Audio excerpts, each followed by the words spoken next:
All right.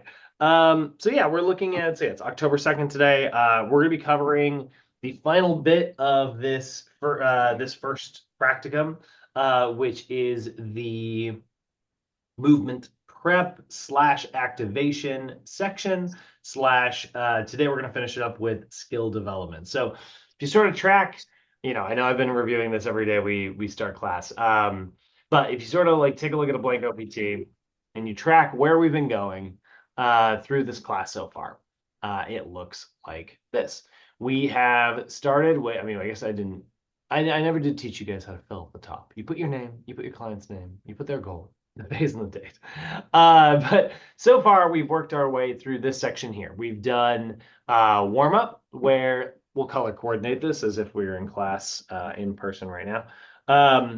We start with the, SMR. If we're in the stabilization level, we do SMR and we do static stretches. PNF stretches are an option, actually. So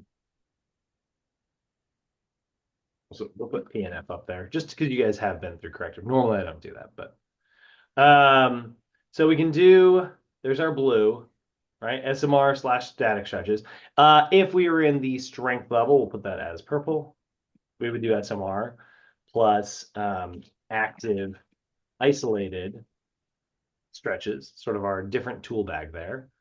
And then if we were in the power phase, power level rather, we would do SMR plus dynamic stretches, right? So now we talked about that. We've already covered that. We reviewed it yesterday, right? Then we move into core and balance stuff, which is our activation, right? Again, if I am in the stabilization level, we would do core stabilization exercises, right? And it's like, well, what the heck is a core stabilization exercise, right? Like if I want to define that, how do I define that clearly? Well, we would say that it's core, primary core exercises that focus on spinal stabilization rather than movement of the spine, Can right? I ask, Brad, Please. in what instance are you doing PNF on your clients? Like, Here's the weird thing. Almost every instance, I like them better than doing standard static stretches. So I if I'm writing a program, so there's two parts to the trainer life, right? There's the like, let's say you're my client, and you're gonna train with me Tuesdays and Thursdays like we do in person, right? But I want you working out like Monday, Tuesday, Wednesday, Thursday, Friday. You know what I mean? Like I want you to work out more than that. So you come in with me on Tuesdays and Thursdays. Let's say you have tight hip flexors and you have tight calf muscles, right? So I'd be like, all right, Lisa, here's your homework, and I'd write you a routine that I want you to do on Mondays, Wednesdays, and Fridays. And it would have static stretches as listed as like homework to do. You know what I mean? Links on how to do them, show you how to do, you know what I mean? Like stuff that I would teach you in person, but like stuff that I expect you to do on your own. And then when you come in with me, I want that personal trainer touch. You know what I mean? I want that like, I want you to feel like you're getting a custom experience where like this is me working with you. So if I need to lead you through static stretches, I can. That's what I have access to, but I'll do PNF. With you in the beginning if you have really tight muscles. And that way, like those stretches might be a little bit more effective. They're a different stimulus, but they're still working on the same thing. So I'm attacking from two different angles, your tight calves slash hip flexors. You know what I mean? um, Um, oh, sorry. so are you doing PNF every time you meet with your client? Like, are we doing PNF every Tuesdays and Thursdays? So, with me, the way I like to do it, I do have them do their statics. So, I like to get my clients to finish their warm up before my session even starts. I like to have like the first time you train with me. So, actually, here, I'll lay it out. This will be kind of a good visual here. Let's say this is your workout, right? We're going to whip that up really quick. So, we're going to say SMR, calves, um, and hip flexors, static. And then this is your homework, right? This is what your workout would look like at home. Static, Kneeling hip flexor stretch, static wall calf stretch. Then I would have movement prep, let's say like a plank, and let's say like a single leg balance with reach. Our program from yesterday, right? And then, we'll do your total body workout. So stability, ball, chest press, um, bent over, dumbbell row on a BOSU or something. I don't know. Let's go with like a single leg shoulder press. Let's go with a lunge to balance. Right. So this is your workout, right? So we got a resistance section here. We got a movement prep section here. We got a warm up section here. So this might be your homework, and like in first sessions, I'm going to teach this to you. You know what I mean? Like we're going to spend like the sessions like learning how to do this. But then eventually, like what I really want to kind of get you to is if I'm in a gym, I want you to have as much of an hour to work with me as possible. That's how long I'm available. You know what I mean? I've got a session slot from here to here. But, I might say, hey, Lisa, our appointment is at 9 a.m. I want you to get to the gym at like 8:50, come in, set your stuff in the locker room, go pick up a foam roller, and then that stuff that we did today, and like we would practice it enough to where like you're gonna master it. Like I want you to get your SMR done. I want you to get these static stretches done. And then like you're gonna be in a really good place to just like jump into the workout. We can do some planks, we can do some activation circuits. We might do something dynamic actually. Even if you are in the stabilization level, I might do a quick little dynamic circuit because you're already loosened up from static stretching. You've already done like an effective stabilization warm up. So in real life, like I might be like, great, we can jump right into it. And my little like sneaky strategy for doing that, I say sneaky strategy, my method for doing that, I have all my clients meet me near wherever the stretching area is, which is good because like they're gonna finish and then they're gonna show up right there. But I start and end my sessions there. And that way, if I have a client who I say like, hey, you know, come in and do these stretches, and I see them like walking through the door, like right at our session start, I know they didn't do their stretches. I can keep them. I can be like, hey, like I know you didn't like get a chance to actually warm up today. Let's do your warm up real quick. You know what I mean? And that way, it might eat into my session time that I have planned. It might eat into like, you know, the calorie burn, which is what so many people want, or the muscle building, which is what so many people want, or the athlete building. But it will keep them safe, which is always our first priority. But yeah, no, in real life, I often try to get them to do their stretches on their own before the session starts. I do the activation, I do the workout, and then I PNF them to cool them down as they're like walking out the door. And that ends every session with a very custom, I got a one-on-one experience with Brad. And that's better than any workout I can find on the internet. That's how I like to do things. You don't have to. I know so many trainers who don't. But that is like my model, the way I like to do things. That's how I like to run them. Does that make sense? Yeah, I was just kind of I had some confusion about where PNF fits in, cre not just creating, a routine for someone, but in what instance are you using PNF? Can you use it all the time with every client, or you're just, if someone is really, really hurting, or if they really need it, like in what instance are you using PNF specifically? Yeah, absolutely. I wouldn't do it on anybody who has like, I wouldn't static stretch either, but I wouldn't work on anybody who has a pulled muscle. That's a big deal. If they have osteoporosis or fibromyalgia is an interesting one. I don't know if you guys know this, but like, let's see here. Let's see if I can find a definition for fibromyalgia on the internet. uh, Don't they call it something else now?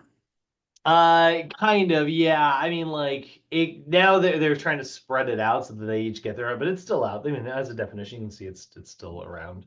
Yeah, Um, but I know that they've given us a different name to call it. I can't think what it is, but it's not fibromyalgia anymore. yeah, but it's the thing with it is like it's kind of unexplained joint slash muscle pain.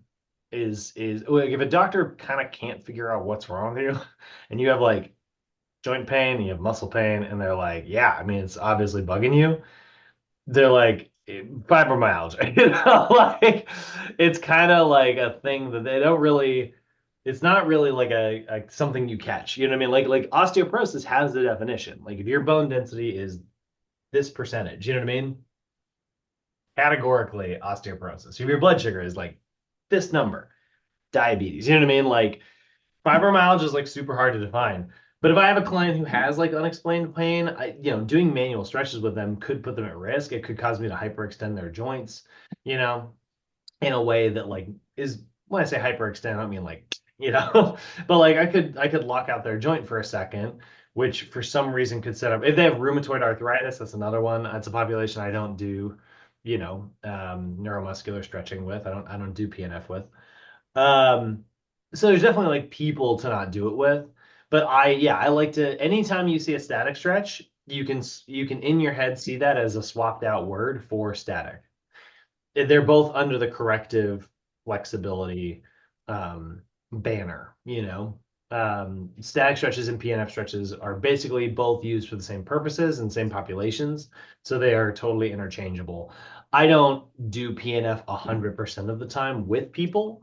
Um, I think like if they're in a, if they're in a corrective routine, again, I like them to have their warm-ups done before my session starts. And then the other thing is like, Lisa, take a look here. What about that same client? Let's go through kind of the activity we went through yesterday. So here's our warm-up here.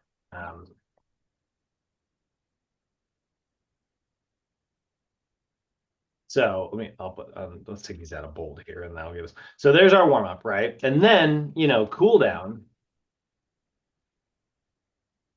right? It would be the same concept. But like I said, like, maybe in person, since they're with me, I want that custom experience. I'm selling this, you know what I mean? So I want that custom. So I'll do a PNF supine hip flexor stretch. It's the one where you lay down on the table or the floor and lift the leg up. I said supine prone, and then a supine calf stretch. So there's like what that would look like in one of my sessions, right? I'd cool down with that. But again, if they have like problems like joint problems, bone problems, things like that, I'm not gonna be comfortable putting them at risk by like manually stretching their joints. That they could probably be safe, but I don't want to open myself up for the risk of, litigation. But look, here's this, right? Month 1, we'll say this is the stabilization routine.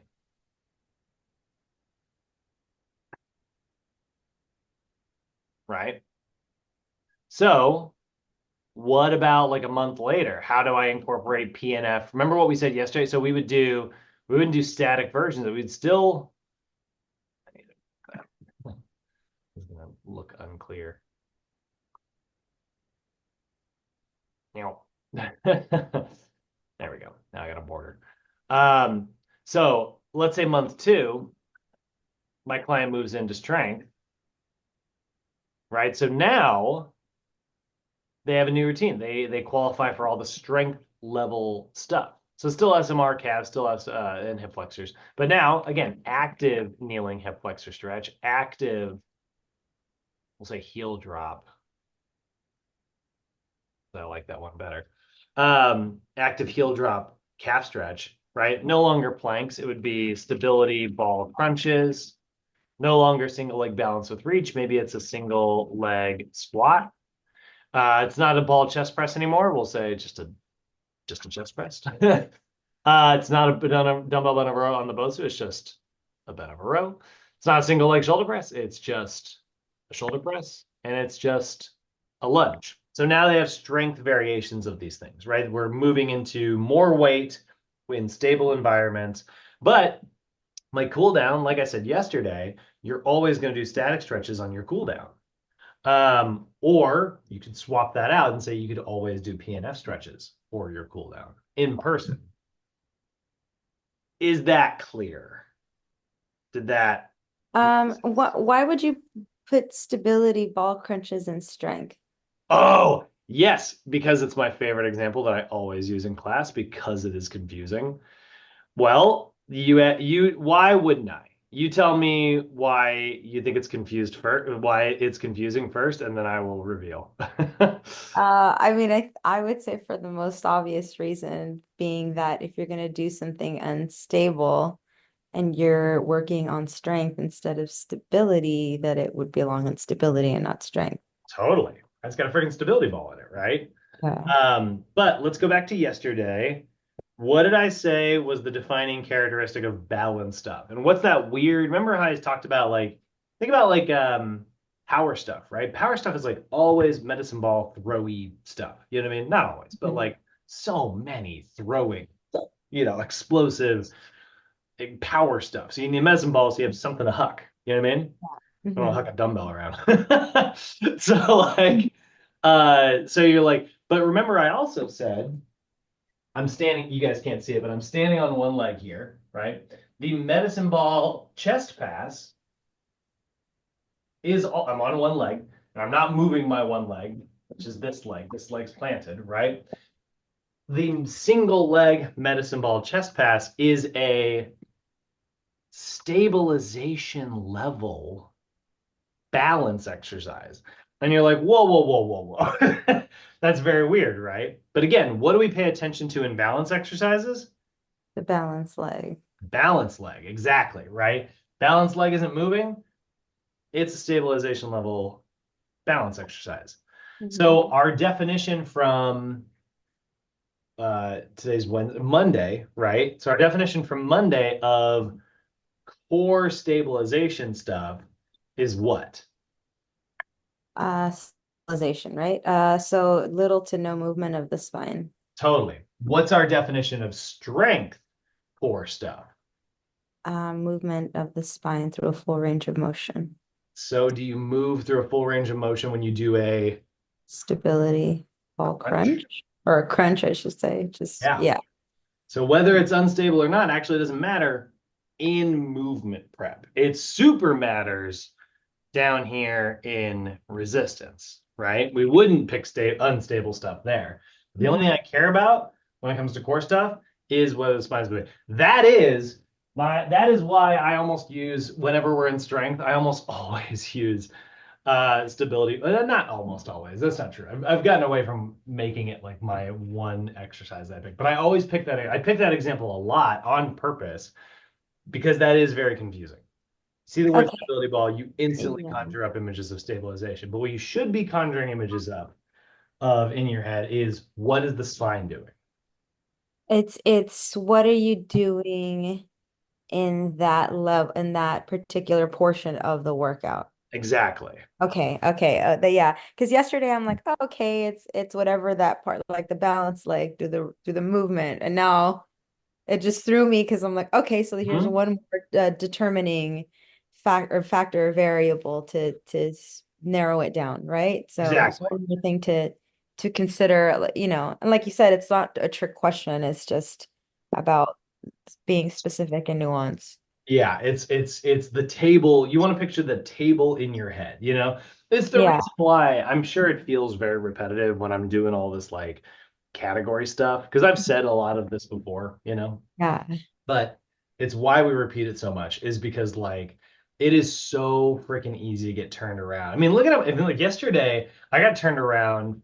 I said the same thing like 3 times in a row, Yeah. right? And it's like that's just because I talk too fast. But like, it's so easy to miss one operating word. You know what I mean? So if you had like a test question that said, I'll type it so I don't get turned around. It's dependent upon what section of the template you're on. Exactly. Okay.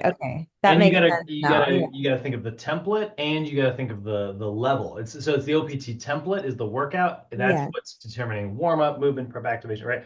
But then you also need to consider what phase of the OPT model you're in, and that's the staircase. Okay, that makes so much more sense because I trip over, that again, that nuance of like I thought this belonged over here, and so I didn't understand how to discern between the exercise and where it belongs. Oh, totally. Yeah, and it's easy to get turned around on. Yeah, I was just getting Um, caught up on that. Okay, okay, thank you. let's see here. I'm gonna try an NASM style question here. Um, they always like to underline the word most. I don't know why they do that, but most people for a client in the stabilization level working on balance. Right. So now it's like you got clear. There's two things that you're going to pay attention to, right, in this question. They're picking the stabilization level. So you instantly know you can throw away your other two tool bags. You don't need the strength tool bag. You do not need the power tool bag. You can just toss those in the garbage for a minute.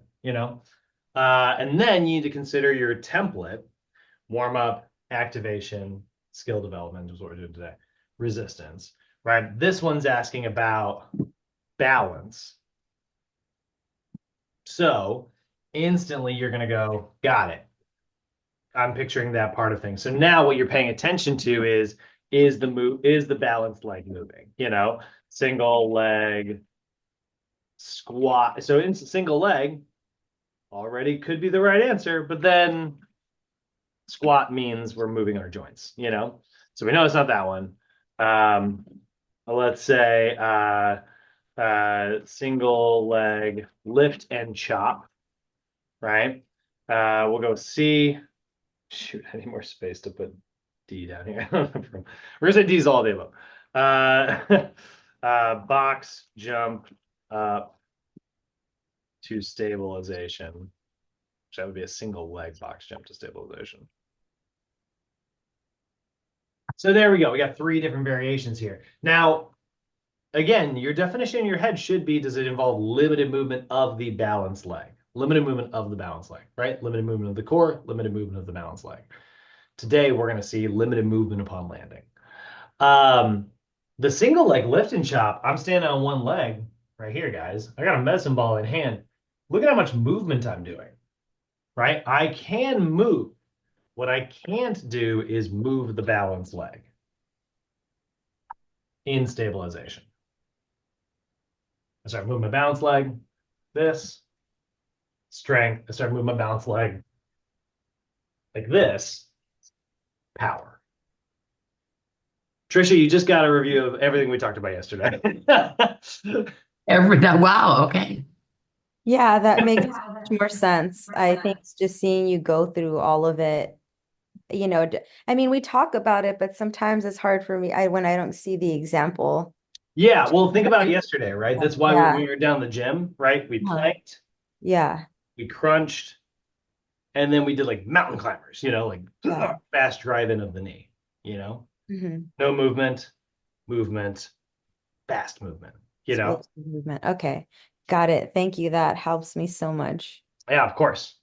It's flavors of ice cream, guys. Like the difference between I vanilla thought and it was just tricky, but I understand that you have to take all of that into consideration. yeah. Okay. I promise they don't write trick questions. I really, I've been saying that for years and it still doesn't feel true. But I promise in reality, they really don't write trick questions. But it's so easy to skip over one operating word. Um, I think this is why, just making a little joke here. But I think this is why, like, of the two of us, my wife is actually really good at wiring stuff. Like Lindsay is naturally way more gifted at all the wiring for all this like stuff that we're building, but the code stuff, she's like, absolutely not. Like, she wants nothing to do with it because like when you're freaking coding, you can just see it's just gonna pull up one of my random things here. It's if you like watch the way this works is this is what I wrote. It's 120 lines of code. And every one of these has to be perfectly like defined. So this little check button checks your code to see if the computer can actually read it. But if I go like this, And I just put a space right here. So I'm just going to put a blank space in this parentheses.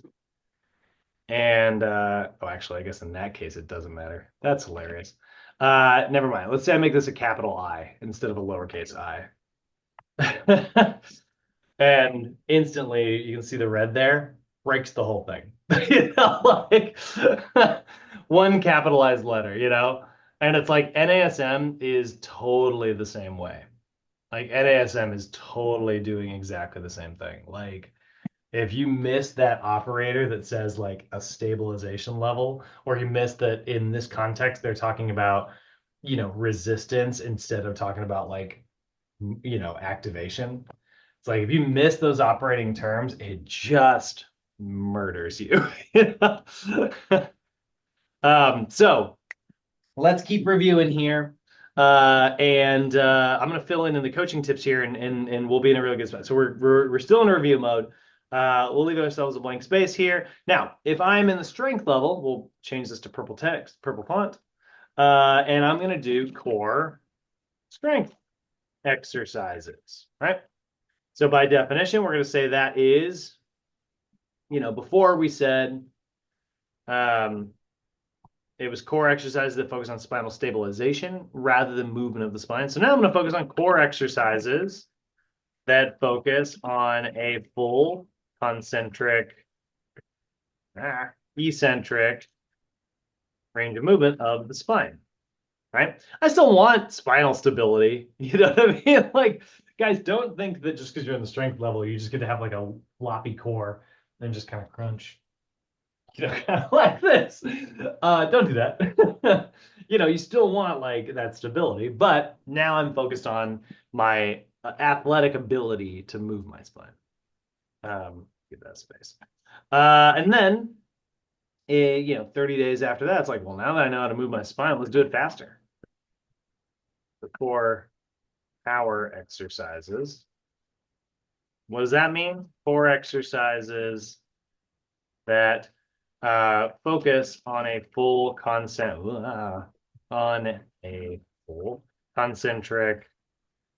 / eccentric range of movement of the spine. That's the same sentence. At functionally applicable speeds, which I do say that at functionally applicable speeds. Fast, Next time I get pulled over and the cop is like, hey, you've been speeding. I'm going to be like, I've not been speeding. I've been moving at functionally applicable speeds because I'm late. Okay, Do you guys think that'll work? no, God, the last time I got pulled over was because I stopped. I was leaving. I was completely the designated driver, but I was leaving a bar, like a barcade. And there was a freaking coyote walking across the road. So I like slowed down, put my flashers on, and was like, hey, put my arm out the window and was like, wait, because I knew they could not see the coyote. And the car behind me was a police officer, and they both gave me a ticket. And then when they did that, they found, they were like, well, you were being very suspicious. And I was like, being very nice. That's being very responsible so that nobody hits a coyote. And then they're like, well, you also have expired tags. And I was like, well, that's fair. That is true. And I don't have a good witty retort for that, but I am annoyed that you pulled me over. So core power, moving the spine, right? So now, okay, there's our core stuff, right? Actually, I will take spaces. Let's do this. And now we got to do all three for balance, right? So if we are in stabilization, we have balance stabilization exercises. What does that mean? Well, balance exercises that focus on stabilization of the balance leg rather than full range of movement. Okay, so don't move the balance leg. essentially, or at least move it in a very limited way, you know? I will say, I had somebody ask this question one time. They were like, could you do a balance exercise where you're already in a squat? And so you balance in the squat position so you can like get used to that. And NASM never defines it that way. All they say is that like you want to have limited movement of the balance leg. And I guess if you started the movement in a bent joint position, you could stabilize and simply hold that bent joint position. There is an argument to be made that that is allowed, but it does not explicitly state whether or not the leg should be locked. But generally, when I picture balancing on one leg, I think, standing in my normal standing posture, but on one leg, so straight leg. But that definition doesn't exist. It technically could be done. Then again, 30 days later, or one level later, we're going to do balance strength exercises. What's that? Well, it's a balance exercise. That focuses on moving the balance leg. And Lisa, I'm just going to throw this in there just to drive you a little crazy. Through full dynamic concentric / eccentric movement. Remember, dynamic just means with motion. Okay. So I can use it here. Okay. Yeah, okay. Right? Yeah.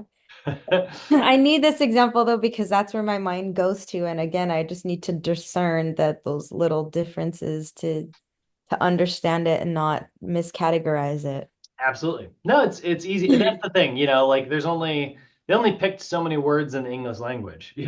Like if they had just made sure that their 3 levels were named something that also didn't use regular words. I think Yeah, it's like powerlifting and weightlifting. I get, oh my God, right? God, that is NASM so didn't do that. obnoxious. NASM didn't do that. Yeah, but I mean that will But forever yes. get to me. Yeah. No, that's an actual homework question in the sports class. It's like Oh which of the no. following movements generates the most power in the world of weightlifting? And what they mean by that is like in the world of lifting weights, like all of it, right? What is the most power generating exercise? And it's the snatch, which is an Olympic weightlifting lift, not a powerlifting lift.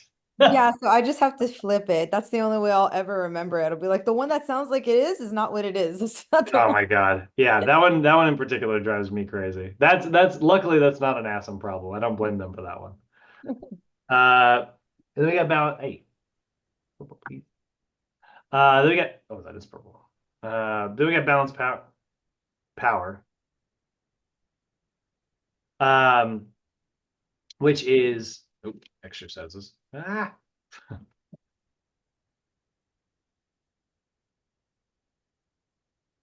So balance exercises that focus on moving through a full dynamic concentric eccentric range of movement.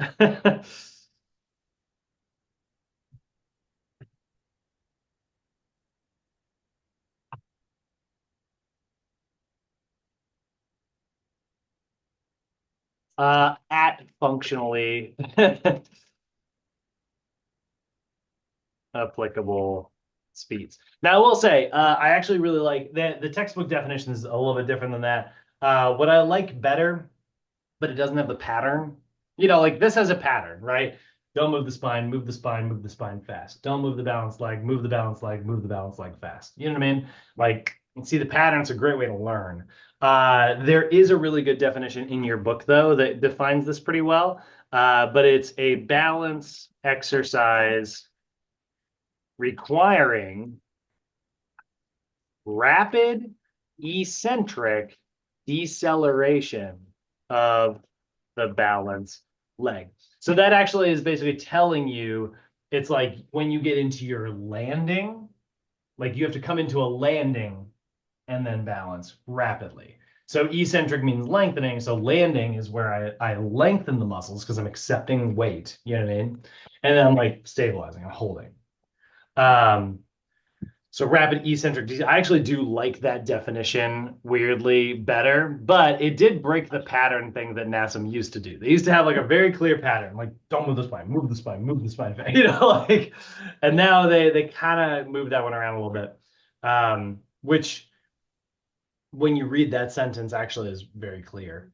But yeah, it's like you move explosively into your balance.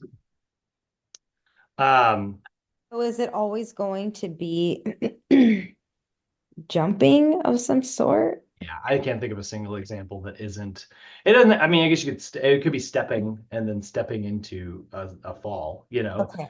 But But yeah, it's I like mean, like lifting of the actual leg and then stabilizing. right.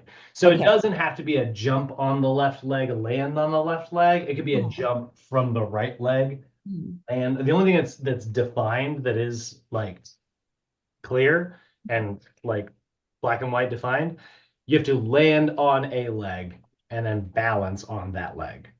Whether I jumped with the same leg or jumped with a different leg or jumped with both legs and then landed on one leg doesn't matter. But I Just do need to land on. and then okay, that defining characteristic makes it easier to Yeah. to fit in the power They category. also they also don't define this in the textbook, but other certifications do. This is one of those things you only learn here at Sochi. Well, and other places like it. But there is a difference between like a jump and a hop. Okay. Yeah, and that's not in your book, but they do use the names of exercises. Will say jump sometimes, and sometimes they'll say hop. They do use it correctly in the examples, but they never define it. So a jump is two legs, and a Uh-huh. hop is one leg. Okay. All right. Thank you for that. Because these types of questions, I always trip up on these questions. It's rare that I ever get them right. And there's so many different examples, so it's just super helpful to break it down like that. Mhm. I'm gonna give you guys the old charts that I made here. Check the chat. You might find these helpful. I've pulled them up in class before, but and I'm just gonna put all of them up here. Flexibility. We'll do flexibility. We'll do this in order. Movement prep. We lost Yasmin. Where'd she go? Wait, hold on. Oh, wow. Yasmin, if you're listening, I just noticed that you left us. If you are watching this recording later, seems suspicious that something randomly came up, even though you asked about the recording today. No, I'm kidding. Exactly. Just joking. Ha ha Um, look, if I don't get to throw shade, it's we're not having fun. So there's the links. What is this? That Oh yeah, we want that. That's for tomorrow's class. Movement prep. Here's SAQ. This one's for today. These should hopefully be in order. And then here's resistance. Now I will say this. These are my old ones. Really quickly, guys, if you look at these pictures, I'm gonna open two of them really quick. Um, right now I'm gonna open, it is called movement prep because that's what it used to be called. Do you guys notice how in movement prep, I have core, I have balance. And then what we're going to do today is plyometric. Reactive or plyometric is part of what used to be movement prep. In the seventh edition, they moved it to what we're doing today, which is skill development. NASM used to really, really harp on this fact. It used to be big to them. They were like, no, everybody needs some version of jump training. Like, we all live in a world where you could trip and fall at any given time. So it's like, yeah, you're 80 years old, you still need to do some version of plyometrics. And people are like, that's crazy. Like, why would I train for jumping with somebody who isn't an athlete? But they really stuck to their guns all the way through sixth edition. And then finally in the seventh edition, they're like, fine, we'll move it to skill development. So that is one little thing when you get these images, definitions totally work. They're totally the same. They're really good. Use them, make flashcards, get that movement, non-movement stuff really clear in your head. However, just make a note that where it says reactive plyometric stuff, that should technically be on that essay. It should be on this SAQ chart one, where it's like speed, agility, quickness. That's where it belongs now. Maybe I'll remake them today, actually. Maybe we'll make a new one today. But Lisa, these are the one charts, you're giving Mike was giving me a hard time about like saving my stuff. These are the ones I saved. Yeah. He loves your examples so much. His examples are great, and then he just erases everything. All stream of consciousness, Mm. All right, so we have this. We got color coordinated here. I want to fill in sets and reps and stuff. We're gonna spend more time doing sets and reps in the class that's starting tomorrow. So we haven't done very many sets, reps, and tempo stuff. If you've been wondering, that's why we haven't been working on that really. We're gonna do that tomorrow for sure. But yeah, how you guys feeling? You guys ready to move into plyometrics right now? Yes, I feel like I finally have a good grasp of, differentiating every category up to now. Right? Yeah. Oh, I will say, Trisha, you missed my excellent analogy yesterday. I talked about, when you're trying to spot these exercises in the wild, it's like bird watching. When you're trying to recognize what? It's like spot these exercises in the wild. You know what I Oh, mean? Like, what type of exercises? Where should I use that bird? And it's like you've scrub jays, blue jays. As you can see, they've got a mohawk, which the scrub jay didn't have. And then you got a Steller's jay, which I apparently don't know how to spell. And then we got a black mohawk. 3 different jaybirds, all core exercises, but they all work differently. So actually, Lisa, if you want, I've always conceptualized this idea as a class activity, but I've never like figured out how to do it. Let's go to like just like a random fitness channel here. We'll go to Joel Seedman, and he'll lead to fun stuff. So I've never I've always wanted to do this in class where I have like I bring in a bunch of random internet videos that are clearly things that don't exist in your textbook, like clearly exercises that are just like not examples in your textbook. And then be like, all right, class debate, what level does this belong in? And then we all just like talk about it for a while. Mhm. This guy's the best example of he almost exclusively does um, stabilization stuff. And I told you, I brought him up yesterday because he was in that video that I demoed. He takes it too far. You're talking about the guy who does extreme stabilization stuff? Like, yeah, just the most extreme. So check this out. Okay. Okay. So he's doing, Is this neck, like cervical spine, he's or working on his deep cervical flexors, right? That wobbling is because he's trying to stabilize, not because he's doing gross. convulsing? Yeah. But yeah, and then see, I would say this part's very strength. You know what? Honestly, weirdly enough, I mean, anything it's a resistance band or a cable, I instantly think stabilization. But the lower body part of this is very strength based. But he is using a stabilization tempo. He's going slow. So that's a weird one. electric shock right at the top. Wait, do they give him a jolt right at the top? Doesn't it? Yeah, it looks like he's like, yeah, truly. Who is this, by the way? Oh, Elijah Morgan. Okay, that's awesome. Is it like just like shifting his foot inward? When he does that, like I don't know. Let's that's find out. split lunge. Oh, yeah, this. Yeah. Interesting. I imagine Is that- it has to do. He's probably trying to get like some.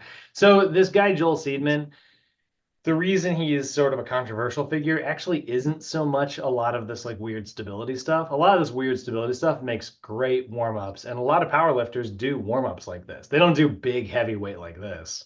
Mhm. But they'll do stuff, akin to this.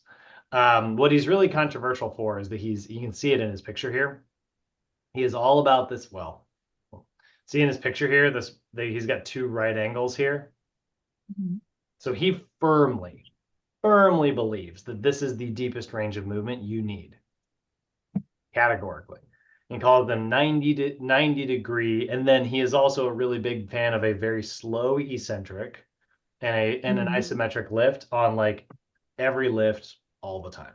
So like he calls them 90-degree eccentric isometrics. That's like his term that he uses for everything. And What's isometric? The spine? no, like you pause when you get to the end Okay. range of 90 degrees. You pause at 90. And like he's like, if you look at the math and the physics, it's like he's like, and that gives better growth than anything. It's a very small sample. He claims that's true. It's a very small sampling size, but he gets made fun of a lot, which I think is unfair as well. Pause, pausing after the isometric or pausing, which NASM isometrically. does, right? Remember Because, our 4-2-1 tempo, right? 1, 2, 3, 4, Mhm. 1, 2, 1, right? Because you're working the hardest that you can, you're not wasting that movement on the eccentric portion. You are at the greatest amount of gravity's pull. You're at a 90 Yes. degree angle, Okay. Any Uh-huh. further than that, gravity's either helping you or working harder against you, but in an angle that is now changed for the month. You know what I mean? Okay. So that's like Yeah. his art. I'll be honest, me trying to explain it is a little tough because I don't really get it. I'm uh, I I'm trying I think the way I understand it is that if you're already concentric, right? It's like you don't want to waste the movement. It's like when you're doing a bicep curl, right? It's like you're yeah, already doing the hard part. It's like you want to control on the way down too, so that you get it's like more bang for your buck, right? It's like yeah. you're already there, your time is money. So Oh, if you're totally. going That down makes sense. eccentrically, right? I don't know. Yes. That's the way I'm But why rational. he would believe in a bicep curl that only stops here and never comes up to here, that I have a very hard time understanding. Okay, I guess just eccentrically, that's the best example I can think of. If you're coming down, you also want to use that portion Oh too. yeah, you want the slow lengthening. Big fan of that. You can see I love his tempo stuff, but I imagine that's why I'm sure that he's doing this because if you look at like where his toes are lined up now, they're perfectly in line with each other. So I imagine he's going for this like 90-degree right angle thing that he's a big fan of. That's the best answer I got. I don't know why he would do it otherwise. Um, love this though. Look at this one. I don't love that his head's not supported. I'm a firm believer in full head support 24 hours a day when chest pressing. But I love this. Look at this. Super unstable, super asymmetric weight. Asymmetric weight is a great way to work on your core stability. Um, I don't love the neck thing. So that's what I like about Joel Seedman is he comes up with these. Look at that gripping. I think that's really cool. Asymmetric again. I think some of his stuff is really cool. God, you know what it could be? I'm starting to notice he's got this guy doing it all the time.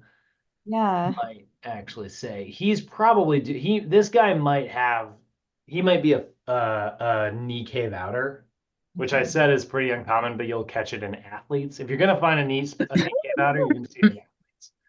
Mhm. Um, it could be that could be it. I think because now I'm starting to see it a lot. So now Yeah, I'm I'm like, there's like, got you to be should a be reason. working on his foot inversion. Forget Uh, about his neck. yeah, he works with a ton of the Falcons, by the way. That's like they all go to him. But you can see here, this is great. Look at this. It's a single leg RDL, and then like he's doing like this hip flexion part, which is a little bit bonus. But like this is a total body, very explosive movement. So I always tell people like, where would you put this? I would categorize this as a total body stabilization level exercise, and I would put it in resistance for sure. You know, if I was using this as a warm up, well, then he's balancing on one leg, so we would call it a balance exercise. Mhm. And his balance leg is moving, so I'd call it a balance strength exercise. Okay. Okay. Yeah, I see that. So one of these days, I want to play that. I got to find a way that. See, here we go. Yeah, look at this, 90 degrees, and he's like, no, no further than that. Like he's really. I don't get it. I like. He's a huge fan of this whole like, don't go any further than right angles. His shoulder presses, it's like here to here. That's him, by the way. This is Joel Seedman right here. I really do. I really am not. The internet is so mean to this guy. Like, which I they like. I see him pop up in other people's videos all the time, and influencers are just brutal because that's how you get clicks and likes and stuff, and I hate that. But I will say I am also I'm like, I don't really get it. I don't know why you wouldn't do a full range of movement.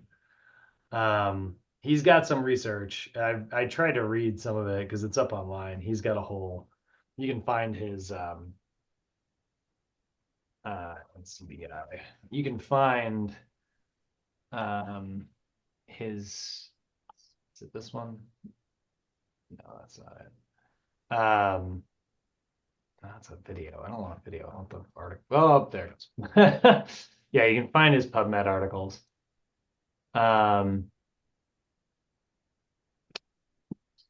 So I've tried to read them, but I don't find them particularly good reads. But yeah, I don't know.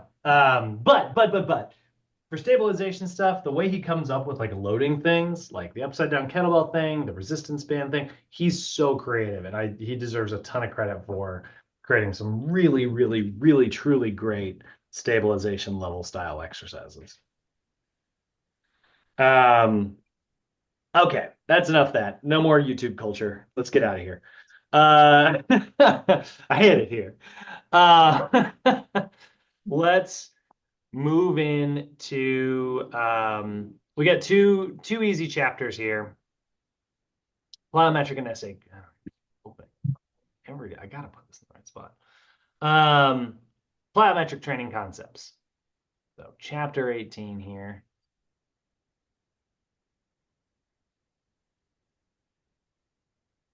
Okay. Minimize that. Well, not minimize, but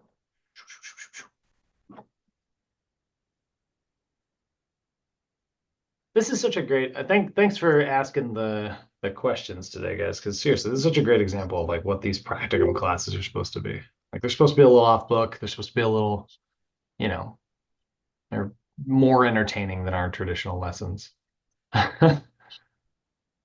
Okay. So plyometric stuff. Now I will say this. I love this. This is one thing. So NASM really, plyometric's the term you guys both probably know. Plyometric's the term that gets used way more often.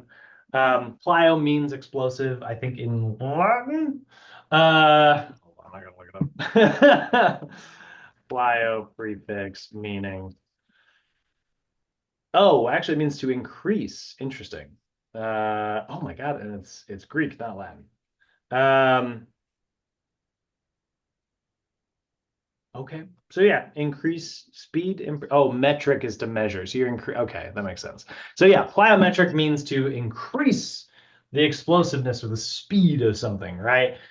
Which is a good term. Like that's, it's literally what the word kind of breaks down and means. So plyometric training is the most common phrase that you'll hear.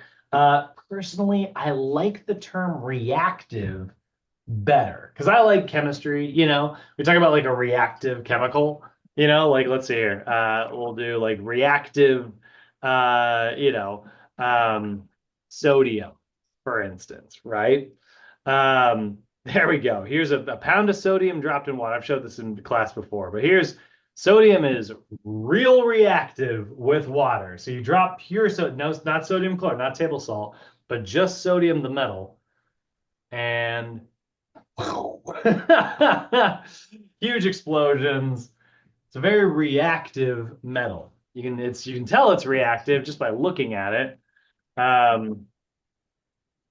It looks like this kinda, but if you actually leave it out in the atmosphere for too long, it'll kind of tarnish pretty freaking quickly. So it's real shiny when you cut it because it's actually a pretty soft metal, but it's reactive. That's what reactive means. It means to be explosive or to react to something, right? You want to see the best example of reactivity? This came up on my feed last night. This poor lady, I watched this last night with my wife. We were kind of laughing about it, but and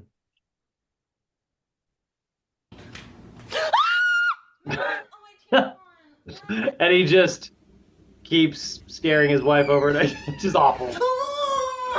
But the faces that she makes are so big. She's like, ah. Anyway, she's reacting, you know?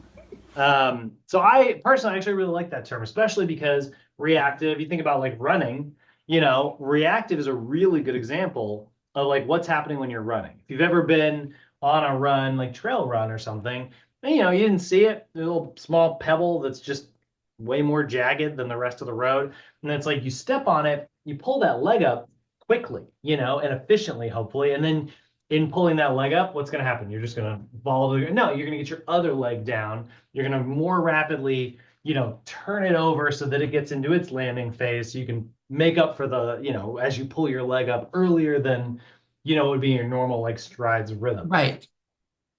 That's reactivity. That's I like that term better. So we're going to see plyometric. We're going to see the word reactive. Guys, those words are completely interchangeable. They mean the same thing. So sometimes you'll see it, and you'll see it in your book. NASM will use them totally interchangeably. So reactive stabilization or plyometric stabilization, they're the same thing. So they're jumping exercises, right? So again, this is not necessarily movement prep anymore. You know, NASM stopped calling it movement prep. They started calling it activation, you know, on the OPT. But if you, so you look at the OPT, you know, I got this version that I like to use on my computer, which is the like activation section here, reactive slash SAQ. They call it skill development, right? So plyometrics are really good for skill development in particular, because yeah, it is probably somebody who's like an athlete, you know, and it requires all of these things. It requires the eccentric force reduction. Don't forget, like when we talk about concentric, eccentric, and isometric, like isometric, that's stabilization. Like I'm not going anywhere, you know, I can't push this wall over, right? It's not happening. But I can overcome, I don't have any, it's my office, but I don't have any weights here. What I do have is Yoda. Uh, so I can overcome gravity and move Yoda, right? Or I can let gravity overcome me and bring it back down, right? So I can produce force, no pun intended. Yeah, pun totally intended. I can produce force, right? Or I could also reduce force, right? So like reducing the force, I'm slowing it down. So reactive requires force reduction first, followed by concentric force production second. And the reason it goes in that order is because you also want to think of it as like, remember, think of it like your muscles like a spring, right? So if I had two little springs, oh, that reminds me, I could go buy some springs today. You look here, right? It's my best attempt at, oh God. Drawing is hard. So you think about like a spring like this, right? So if I pull it apart this way, I lengthen it, I'm loading energy into that spring, right? Or that coil, right? As I pull it apart, it wants to pull back this way. It's like the springs on a trampoline, right? I'm loading the trampoline as I land, right? And it's getting stretched. I'm stretching the trampoline. So then what happens? It snaps. That's supposed to be a clap. I just missed. So what happens is like it snaps as it unloads, right? So as it pulls together like this, I'm unloading all of that force, right? So I have a loading phase here. What am I doing? I can type it. So I have a loading phase here, right? That is eccentric lengthening.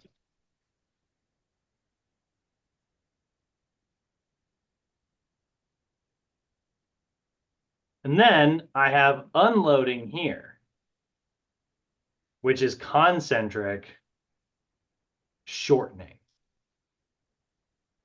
My muscles are springing out.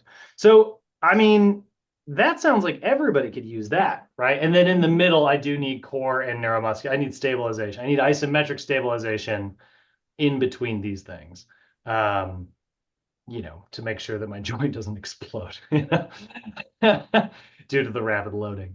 So plyometrics, sort of by definition here, are explosive movements. They're exercises that generate quick, powerful movements involved involving an explosive concentric contraction that is preceded, so it happens first, by a rapid eccentric contraction. So the rapid lengthening happens first, so that I can do the rapid shortening second. I got to load so that I can unload, like a rubber band gun, like a trampoline coil, whatever you want to call it. So this is sometimes referred to as reactive training because it involves you got to react to this rapid loading pretty well, it triggers that classic stretch shortening cycle that we've talked about in some of our physiology classes, right? A stretch shortening cycle, look at this, right? Lengthening, that's a stretch. Why am I doing this again? Right? It's a stretch followed by, it's even in the word there, right? Shortening, right? So stretch, shortening, and it's a cycle, right? Like you loads, think about a trampoline, right? This is so great. I've actually never used the trampoline analogy before. I don't know why it never popped into my head before, but I was looking at buying springs yesterday. And so it's stream of consciousness. So I have this like eccentric load, bong, and this concentric unload, boing, and eccentric load. And in the middle, I would normally, like, if this were like a regular, I'm on the ground squat, I would load, I would unload, I would eccentric, I would concentric, and in the middle, I'd probably take a pause, which would be isometric. But that isometric means like a long pause. You know what I mean? Like it means a long hold. So that definition kind of hurts people's brains because you're like, how can you have an isometric if you're being explosive? So we're going to use a slightly different term, but it is still a version of isometric. We use this term called amortization. Now, if I Google amortization, what will come up on the internet is, this formula here for loans. Like, talk about the amortization of your home loan, where your interest is paid off and your home is making you money, or it's like like a balloon payment, so amortization is the simplest way to understand is it's like, you ever hear the phrase, you got to spend a little bit of money to make a little bit of money? Amortization is kind of like that. It's like, well, how long do I spend money for, like before I start making a profit? What's the amortization rate? Like what's the transitionary period there? So stabilization is like this millisecond of transitionary period between the lengthening and the shortening, so concentric loading is going to take place, or concentric unloading is going to take place, but it has to be preceded by eccentric loading. And then because you're switching from loading to unloading, there has to be amortization in the middle. And it needs to be safe. It needs to be good, safe amortization, which means you probably should have trained to have good stability, first, which is why we do balance and core stuff at the top, right? You think about like where we are in the journey of a workout template here. It's like we've done our warm up to restore the length of our muscles. Then we did a little bit of core stuff to get our core, wake up, right? And it's ready to go. Balance, get all the knee joints, ankle joints, hip joints. Wake up, and maybe even more core, get it all awake. And now that it's all awake, let's do some skill development, right? Let's do the jumping stuff. Do you do this with every client? Not necessarily. These are explosive, which means they're going to be a little bit higher risk exercises. But I like the old NASM argument of like, should you do plyometrics with everyone? Yeah, probably. Everybody's got to land. You may not necessarily, like, I could take like an 85-year-old client and they're probably like, I have no intention of jumping. And I'm like, well, everybody, you don't get to choose whether you have intention of landing, because you could step off a curb, you could miss a step. It's Los Angeles. There's tree roots that have broken through the freaking sidewalk everywhere. We get the lumpiest sidewalks in the freaking world. You know how many times I've been on a run and I'm just like, I learned that when I first started running. Because there's a lot of that in North Hollywood in the residential streets over there. Yeah. There's a lot of that, and I learned it the hard way. It's so much more than you would think too. It's like, oh, the occasional like lumpy tree, yeah, Oh sure. no, it's Everyone, like three on yes. a block. So, um, yeah, so the ability to like trip and all of a sudden get your other leg to react and turn over and land while this one's tripping, right? That's a pretty important skill for kind of everybody. Now, obviously, this is very explosive. You know what I mean? Which means while I think everyone should work their way up to training for this, I'm not going to take a brand new client. I'm not going to take it like let's say a major weight loss client, somebody who's, has an excessive amount of body weight to lose. You got to remember like the math of I mean, I don't teach math. When I do, I teach it badly. But you do got to remember that like math, it's exponential, right? Well, until you hit terminal velocity. But like landing, it speeds up. Or like falling speeds up. Great, like it gets faster and faster. So like that's gonna, the more you weigh, it compounds like crazy in terms of the level of impact. So of course, I'm not gonna take somebody day one and make them do a ton of explosives. That being said, I totally want them to get to a place where they are at least somewhat reactive. So even if that involves just taking a singular, aerobic step, just a singular one, right? This is stacked on, it's got a couple risers under it. No risers, just the step, 0 risers. And I practiced with my client up top, just giving me a little jump into a landing there so I can start training their ankles, right? And eventually work my way into maybe even balanced power, jumping on one leg, that's really advanced. But, yeah, eventually I want to be able to do that, right? So they need to have adequate fitness levels. They need to show me that they can move through a full range of movement, that they have proper core stability, and that they are flexible. They have those 3 things.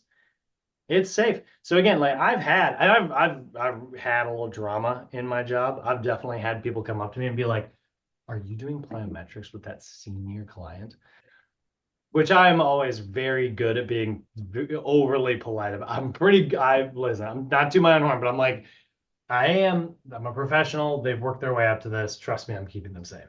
But you get the occasional like drama person who is usually not cool about it are my clients. They're usually the ones that are like really combative. They're like, get out of here. But I get it, I've had senior clients like doing jumping exercise. It looks a little crazy, but those senior clients that I have doing jumping exercise are probably in better shape than some, college recent college graduates who have never exercised before. When I was doing plyometric stuff, that was when I was in my very best shape. Mm-hmm.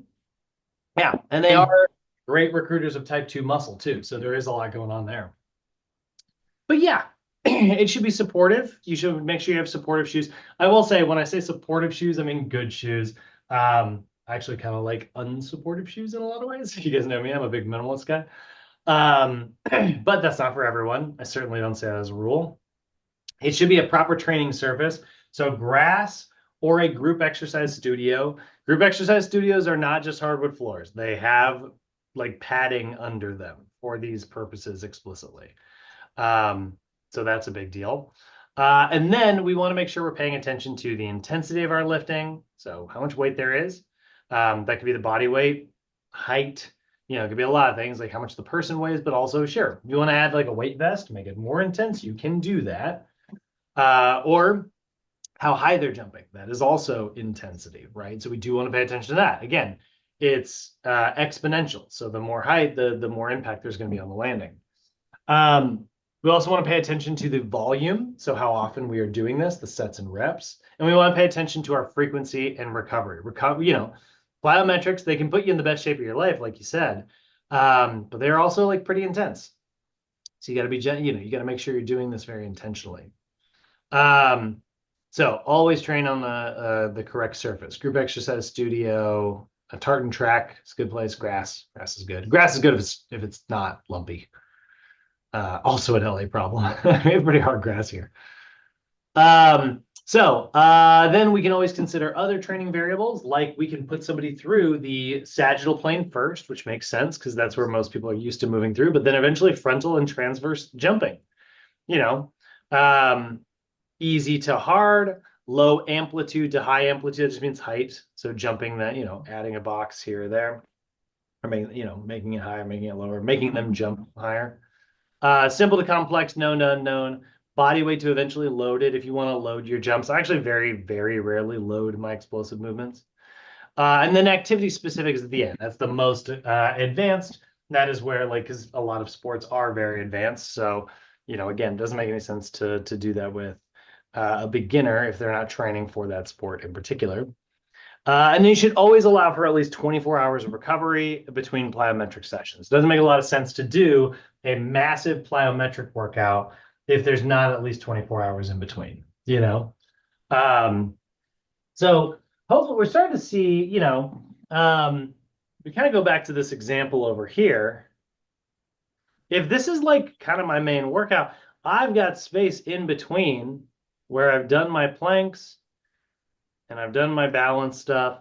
And, this is my meat and potatoes right here. Maybe I can do some plyometrics in between in order to, get my client even further warmed up. I know it's not, when I say warm up, I mean, actually warm, right? Maybe I don't necessarily mean warmed up in the NASM traditional sense, of a warm up section. But maybe it's well, let's get some skill development in there.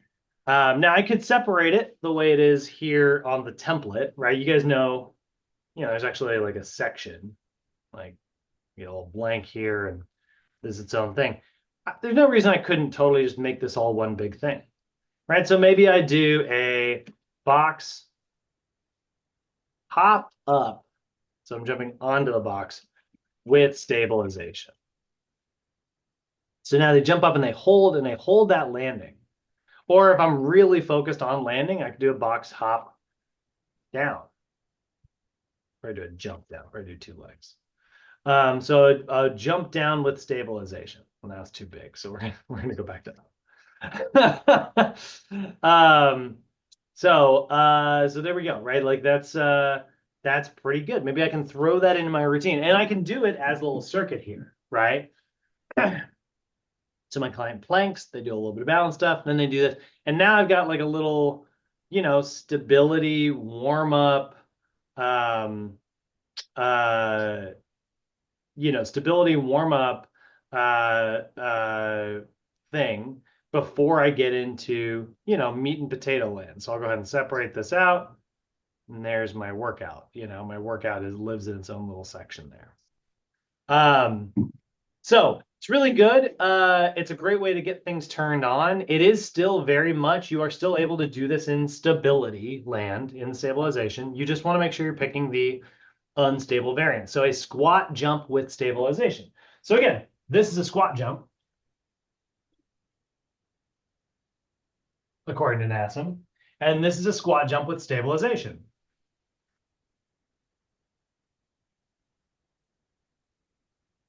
Elephant, seal. They sound similar, but they are two very different animals found in two very different places, whale and a whale shark. Different. So there is some nuance there to recognizing exercises sometimes.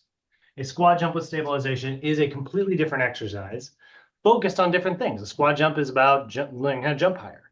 Squat jump with stabilization is learning how to land, and you have to do a little jumping in order to get into a place where you need to learn how to land. So every variation is going to have some version of isometric stabilization after the eccentric loading.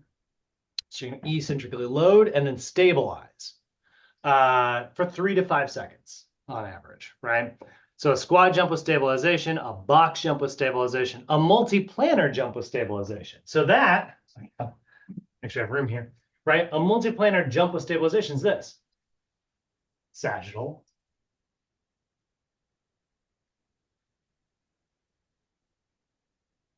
frontal,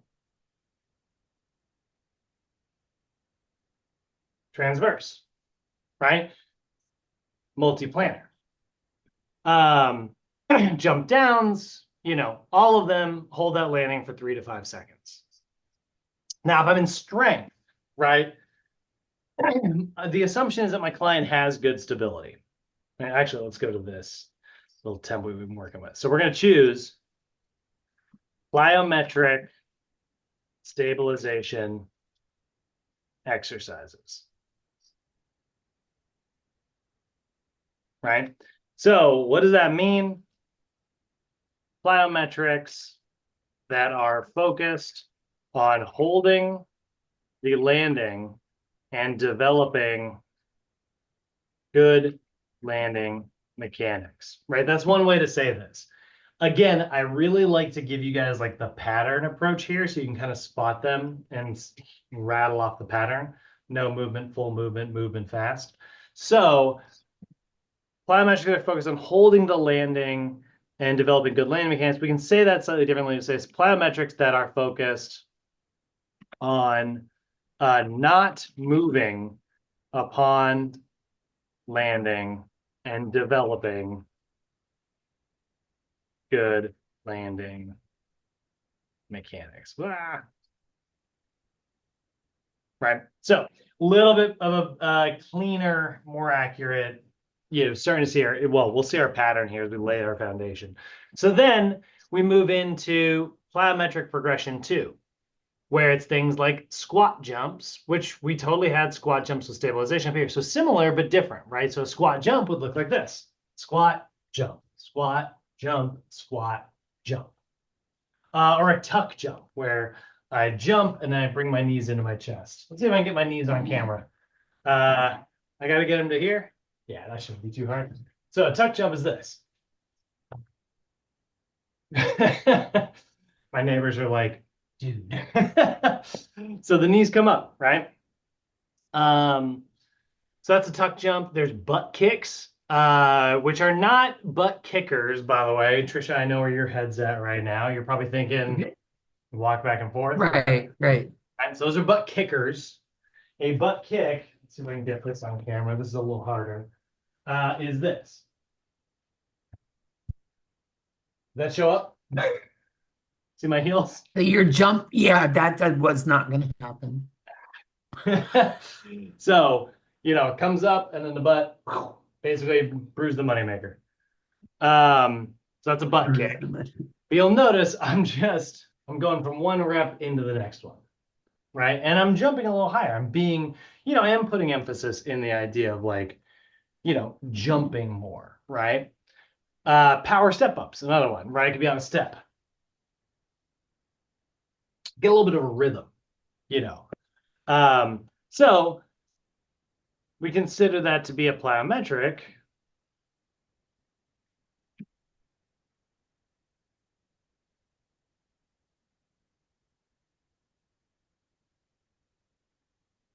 Progression 2 here.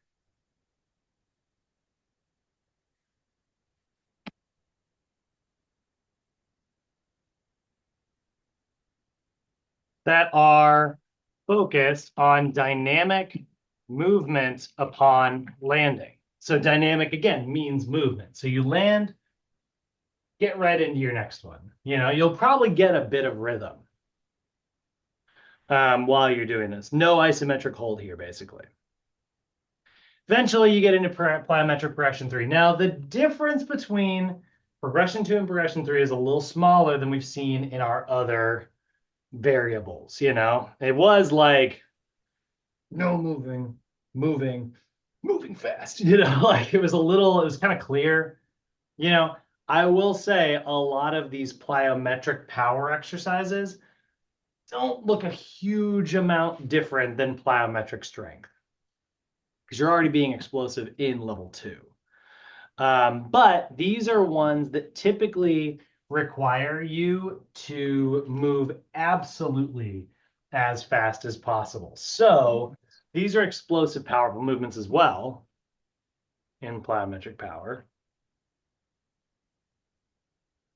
Because think about those words right there. It's like power plus power. This is power squared, that's freaking explosive. So these are plyometrics that are focused on dynamic movement as fast as possible. So really, I mean, it should almost, the way I've always kind of imagined it is it should almost be like a two-side, like I think like a two-legged exercise actually doesn't really work very well here. Because if you do a two-legged exercise, you have to land with both legs and then do your next jump. That might as well just be strength. So you'll notice a lot of these are pretty close to single-sided versions. And I always think of it as like the faster I do my left, the faster I'll be able to do my right. And that means the faster I'll be able to do my left again. So like things like ice skaters where, yeah, I could just jump and get a bit of a rhythm. But literally, if I'm doing an ice skater as fast as I can, the faster I do my left, the faster I can do my right. Single leg power step ups, right? If I'm jumping up and down, right, with one leg, real explosively, like boom, boom, boom, boom, boom, boom, boom, right? The longer I stay on the ground to do my next one, the worse. You know what I mean? Proprioceptive plyometrics, same thing. That word, by the way, is super. If you don't know what that is, why would you? Proprioceptive plyometrics is where there's the X on the, like the plus sign on the ground, and then you jump from box to box to box. So it's almost like speed jump roping is actually like you see people do like double unders or like as fast as they can jump rope, like not with like a rhythm, right? But like boom, boom, boom. That's kind of a bit more. Or a depth jump is a good example because like it involves like you're jumping from height and then you jump again. So the less time you spend on the ground, the better, right? So it's really just like having if you get a rhythm, you're probably more doing like a strength style plyometric. These are so fast that every rep is as explosive as possible. So there's probably not a very good rhythm here. You're going to speed up and slow down throughout, like, based on your intensity and fatigue, If you're moving so fast that you start to get a little fatigue action in there, that's probably actually a pretty good sign. So that's kind of the thing we're seeing there. So let's do the Axiom video really quick. I'm really hoping, I mean, they've never flagged me before and they're really cool. So hopefully when I upload, plus at least it'll be up for 24 hours. And if it does get flagged, I can find a way to edit it. But oh, you know what I can do? Actually, okay, hold on. Here's what we're gonna do. Nope. All right. Yeah, anybody watching at home, Yasmin Shantis, or YouTube in the future. So Axiom plyometrics. That is what I am YouTube Googling, right? Now I'm going to pause the recording. So coming back, looking at the next section here, we've got SAQ, or speed, agility, and quickness training. Now this builds, on this whole skill development concept, like the idea that, we already did a little bit of like plyometrics, which are, for the most part, pretty optional for a lot of people. It's not something that you're going to include with every client's routine every time, although I think there's a lot to be gained from it. SAQ is even further that, like this is really, you're probably not doing this with every client. This is very much like an athlete kind of specific thing, because not everybody out there needs to be able to run more explosively and change directions and things like that. Casual jogging is probably enough for the average person.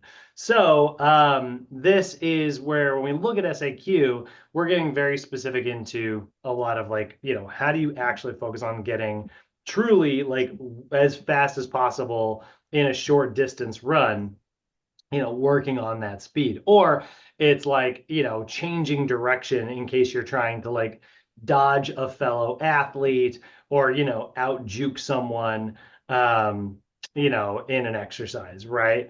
So it's like we're really just getting as absolutely explosive as it gets here. And then eventually like sports specific stuff like quickness training, where it's like, well, now we can involve like hand-eye coordination. That's really explosive, you know? So yeah, we're seeing our same kind of progression here, although it does work a little bit differently. So look at our reactive SAQ stuff here. We'll give it a gap.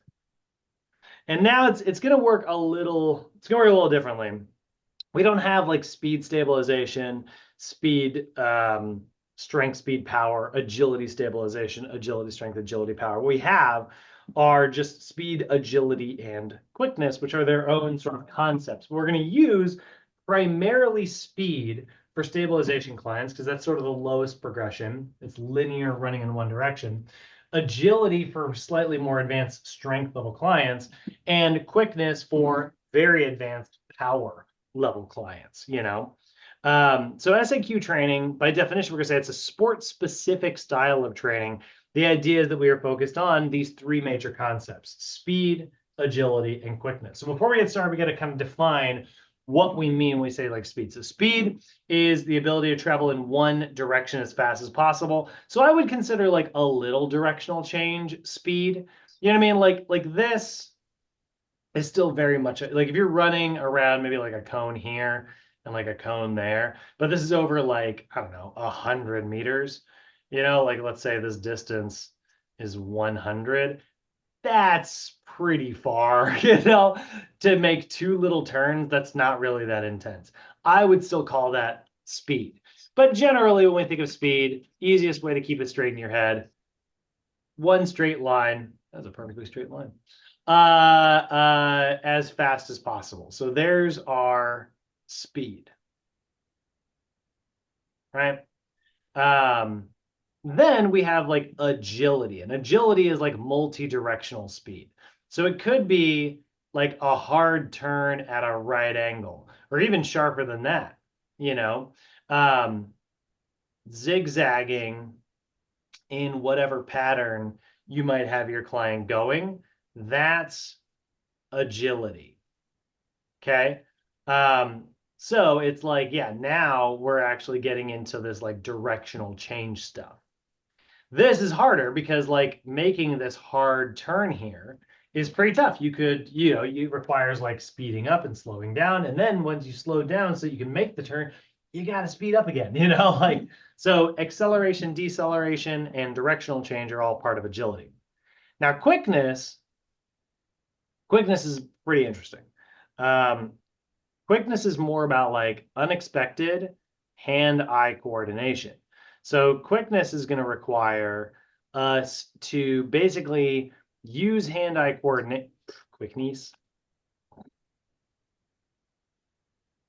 use hand-eye coordination, which means there needs to be some unexpected variables here. And if you have some unexpected variables, audio cues, visual cues, whatever, that's a good example of like a quickness drill. So that could be like running, working on your speed, but then like maybe I throw something and you have to catch it. You know what I mean? That would be more of a quickness drill. Or it could be you have to go to all these cones in my little agility course here, right? Actually, let's label these instead. 1, 2, 3, 4. And then as I get ready to start, you see those cones, they're labeled 1, 2, 3, 4. You got to remember which cones, number 1, number 2, number 3, number 4. And I give you a random sequence, 4, 2, 1, 3. And you have to go as fast as you can. You don't know what it's going to be at first. So you get like hunt and then like find that cone very explosively. Like game, you know, is very much like quickness stuff. So obviously the reason that's considered, you know, a progression and exists in the power level is because it's building on speed and agility at the same time. You need speed to have good agility. You need good speed and agility to have quickness because it's unexpected. And I want to make sure, like, if I'm giving you something to think about, you're probably less thinking about like running with good form and keeping yourself safe. So it's important to make sure that that is our final progression here. So speed is how fast you can travel in one direction. It's the rate of an activity. It requires good stability, strength, and it requires good power. So this does apply to all levels of the OPT. You're still using speed, even if you're focused on like a quickness drill, you know? It requires good strength because that is all about like force production, and it requires good power, which is the rate of force production. So again, a pretty advanced topic, but it can be something you can incorporate with beginner clients. You're just going to focus on drills that are related to improving speed, like working on footwork, even just like a little bit of balance exercise where you're on one leg, doing like runner starts, right? And I'm just doing this with my arms and then driving the knee up, right? That's a speed drill. I may not be running very fast, but I could also call it a balance stabilization exercise because my balance leg isn't moving. I'm on one leg. Both of those places would work really well for that. And speed definitely still uses stretch shortening cycles. I stretch by driving my knee up. That creates, that major hip flexion, right? Creates a stretch shortening cycle that triggers hip extension, and hip extension is what drives me forward. So the harder I drive my knee up, the harder I'm going to drive my knee back as I'm running.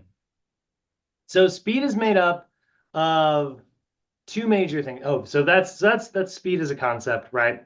Then we got agility, which is accelerating, decelerating, and changing directions. Like I said, so a box drill or a T drill where you're changing at right angles or even sharper than right angles. And that's focused on like also directional change. Also acceleration and deceleration, right? So speeding up, that's part of agility. Slowing down, that's also part of agility. You know what's harder, guys, than running 100 meters? Running 40 meters. Sounds weird, but it's like, because that's shorter, that should be easier, right? But if I have 100 meters to get up to speed, I actually don't have to use a lot of agility, right? If I only have 40 meters to get up to speed, I really need to be even more explosive if I'm trying to get up to it. I have less time to get up to my top speed. I also have less time to slow down. It's really hard stopping on a dime. So 40 meters into a brick wall. Don't do that. And then quickness, like I said, responds to an external stimulus that requires a change in body position, like catching something, or hand-eye coordination, moving out of the way of something, dodging something, right? The time to execute your movement. So we'll start with speed, right? If we're working on speed, it's made up of two things. The formula here is just like our formula for power, right? I always like to show these side by side. If our formula for power is power equals force times velocity, right? And you can think of that as, if you want to think of that in a different way, you can think of power equals, weight times tempo,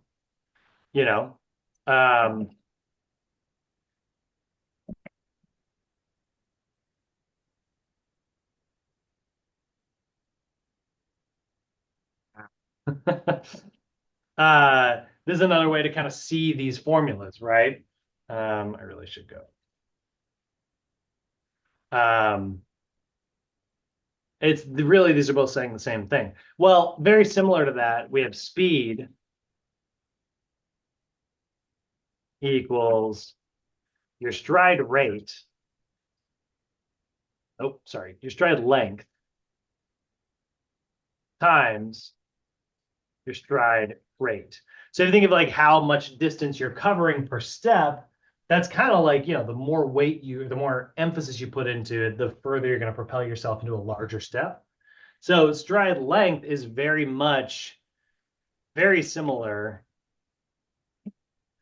to force or weight, and then your stride rate is how fast you are actually like moving the legs, stepping over, right? And that very much, is like your velocity. So speed equals stride rate times stride length. Power equals force times velocity, or weight times tempo.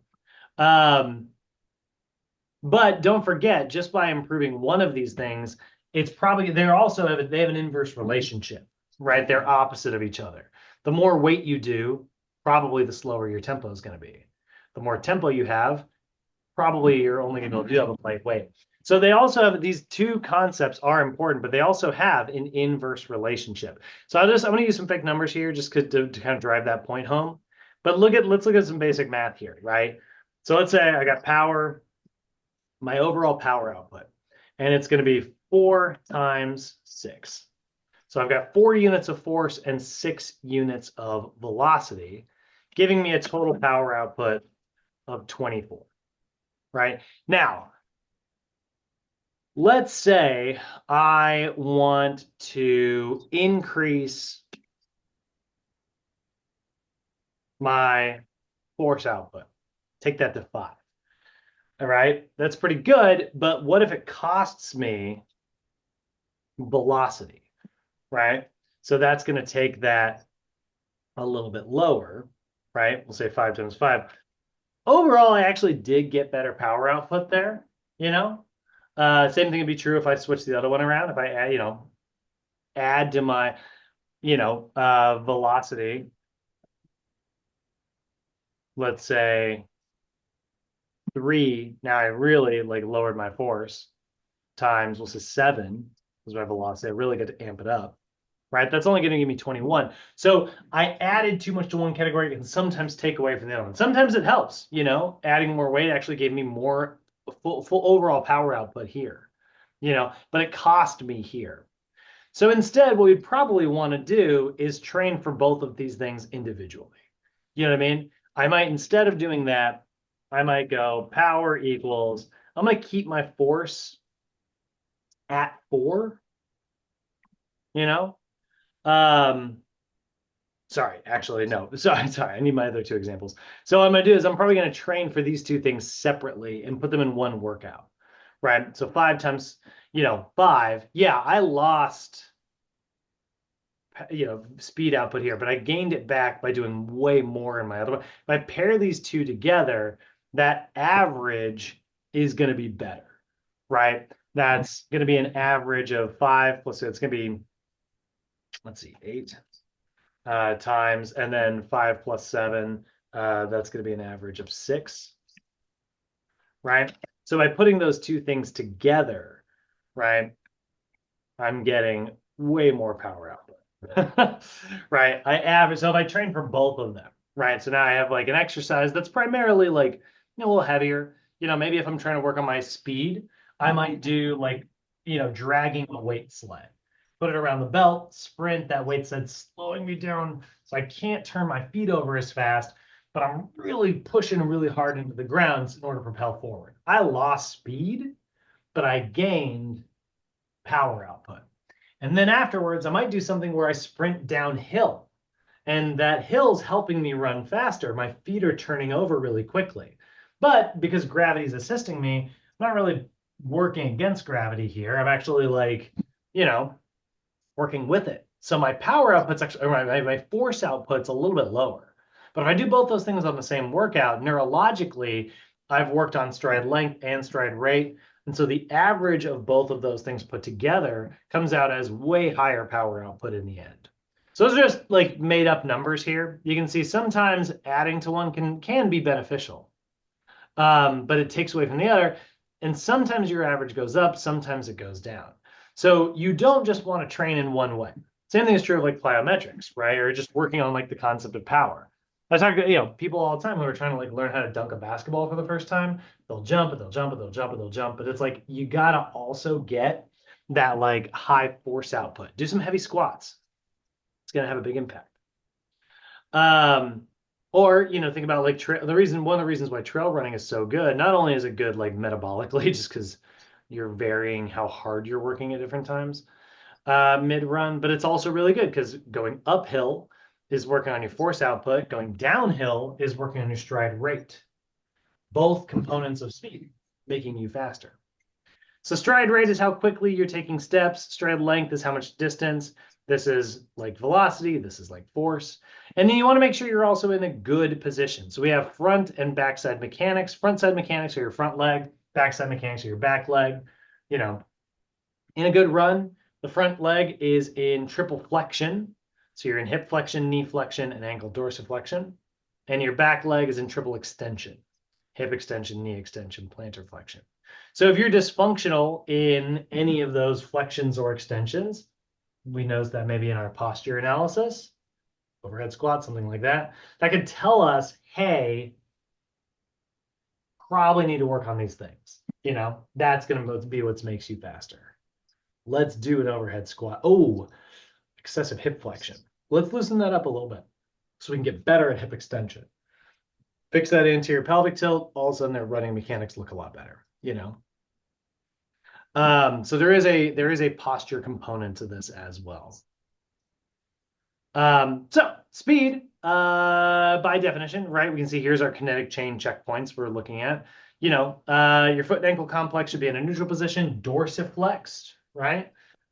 In the front leg and plantar flexed on the bottom leg. We want to make sure we don't see excessive pronation or supination. And we certainly don't want to see too much external rotation. That's really going to put pressure on the knees. Knees should be neutral, straight ahead. Again, no valgus, no varus. Lumbopelvic hip complex should also be neutral with an ever so slight lean. When you are running, you should be leaning forward, right? Because that is propelling you forward. I do not like people who run with weight vests on. Now, don't be wrong. I'm not going to say that it doesn't have any benefits. You see these weight vests, and I think people don't understand how stuff works, right? Now, actually, we're seeing some good pictures here on the internet. But this guy here, this guy just jogging, you know? You got to remember that, like, you want to have a lean when you're running. You're not pulling yourself from step to step. When you're running, you are jumping from step to step. So when you have an ever so slight lean like this, you are pushing force into the ground like this. And that's what's propelling you forward, right? If you were perfectly upright, right, you need to, and you're trying to produce force this way, you're basically like grabbing the ground and gripping yourself forward every time. This is a very dysfunctional way to run. Works fine for walking. Doesn't make any sense for running. So running is at an angle. So weight vests apply, you're pushing this way, right? You're trying to propel yourself this way. Weight vests apply gravity this way. Doesn't really make any sense. Now, running uphill is a different story. You have a weight vest and you're running uphill, gravity is all of a sudden matching with the angle that you're pushing against. That makes a little bit more sense to me, right? This kind of weight vest running I like. Weight vest walking, I also don't dislike. I think that can be somewhat effective. But jogging forward with no incline on a weight vest doesn't really make any sense. You want to make sure that you're applying, if you want to like increase force production, which we said was good, right? You should probably do something where the resistance matches the direction that you're pulling. So pulling against a sled, pushing against a sled, right? Something like that. Running through sand, which is like collapsing underneath you, reducing like your ability to produce forward, right? So you have to do more repetitions. Stuff like that's actually better, right? That's going to be a much more effective loading mechanism. So lumbopelvic hip complex in a neutral position at a lean, but not arching. And then head in a neutral position, right? Facing forward, not arching, not craning forward. Now, agility, we talked about that's your acceleration, deceleration, and directional change, right? So that also requires good flexibility, core strength, and good proprioception, right? Just realized I don't need all those. Oh my gosh, I forgot how long that section is. So agility is all about, like, again, directional change, right? And then quickness is all about like some version of kinesthetic stimulus. So it's like, okay, so I have linear speed, multi-directional speed, and kind of just chaotic multi-directional speed, like that's really what quickness is.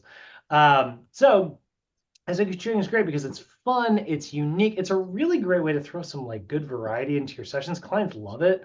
I try to get some SAQ training in with my clients where I can. It doesn't always fit in terms of their routines, doesn't always make sense, but when it does make sense, it's fun, it's engaging. I actually really like doing SAQ training with seniors in particular, just because it's a really good way to work on footwork. I may not be moving at the speed of light, but it's a great way to just focus on like learning how to like drive the knees up better, and rather than doing that like shuffle that you'll sometimes see people do, but they just shuffle their feet on the ground. Again, I would love to do more SAQ training with my mom. She believes that she is, I think I've talked about this in class before, she believes she is more electric than the average person. Because she does get shocked all the freaking time. But it's because she drags her feet. And so she's generating static electricity all day. And I picture something from The Flash, like the TV series The Yeah. Flash or something. Right, yeah. Which, what's funny about that? Every time I watch those shows, I'm like, oh, that looks so bad. The show is actually not so bad. The show, they put him in a lean, they made him run, but the movie, oh my God. Like, Oh, I laugh so hard when I see anyone moving in shows because so many of the people are not runners on any yeah. TV. Ugh. Yeah, arms crossing over or Yeah. yeah. That's the other thing. Your run should be mostly sagittal. If you're trying to effectively run, it should be sagittal movement. This is sending movement side to side. It's so funny though. If you look at there are some of the top marathon runners. Mhm. Like I'll be at LA Marathon at the finish line, watching people toward the finish line, and their arms are crossing over, and they're in the front.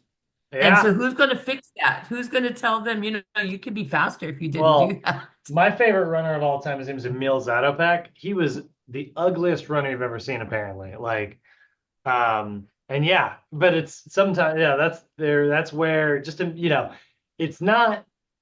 It's not that they wouldn't benefit. They would still benefit from it, but it's like they have so much natural aptitude, you know? Right.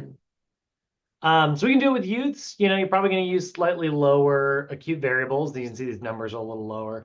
You can play games with youths. They make a really great speed, agility, quickness training is a really, playing games is a really good example of SAQ. Red light, green light, Now, red light, green light is like you're running and then you have to stop and then you have to run, you have to stop. So that's a bit of an agility drill, but you're mostly going in one direction. So we call it a speed drill, but also you have to listen to an audio cue. Red light, green light, red light, green light. That's very much a quickness drill. But, for the most part, it's pretty gentle. So I would still use this with a beginning client. We're going to see our definitions here in a moment are, how we're going to lay this out for our different clients and stuff and where they fall. Follow the snake. You've set up a long S pattern, and then they have to follow like a fun pattern around that. It's a good, it's a fun little drill. SAQ training can be great for weight loss as well because it does burn a lot of calories. Sprinting around like that is tough. It's a lot of energy burned, right? So you can do like circuits, maybe a jump rope for 30 seconds. That's more of a plyometric exercise. Then you rest for 20 to 60 seconds, depending on your ability. And then maybe there's some cones laid out and you have to shuffle between cone to cone to cone to cone to cone. Come back, rest for 20 seconds. And then maybe there's a speed ladder and you're going to do 3 reps, forward, backwards, and forward again. 1 ins, 2 ins, side shuffles. You know what I mean? And then that's the end of your circuits. Rest 60 seconds, or in this case, rest 60 seconds and repeat for maybe 4 rounds, That's 1, 2, 3, 4.5 plus 20 more seconds. So that's a 5-minute circuit. 3 of those in a workout, it's great.